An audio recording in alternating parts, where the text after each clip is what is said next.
I akuzuari Dragisha Milenković është fajtor, sepse ka kryer veprën penale në bashkëkryer krime lufte. Ustajesz ashtu, kryjesz medalën za qerat të zločine, si dhe veprën penale, mbajtje në pronësi, kontroll ose posedim të paautorizuar të armëve për veprën penale krime lufte, e gjykon me dënim me burgim prej 7 viteve. Ndërsa për veprën penale mbajtje në pronësi, kontroll të posedim të paautorizuar të armëve, e gjykon me dënim me gjop 1500 euro.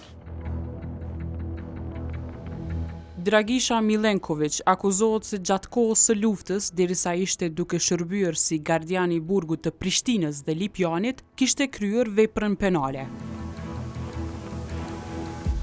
Ai akuzohet se kishte detyruar të burgosurit të kalojnë përmes një kordoni dhe I kishte goditur me shkop, grushte e shqelma.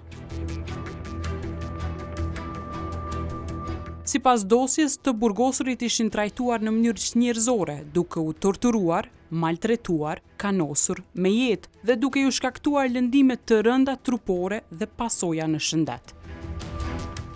Prokuroria pretendon se të burgosurve ju ishte shkaktuar edhe dhunë psikike.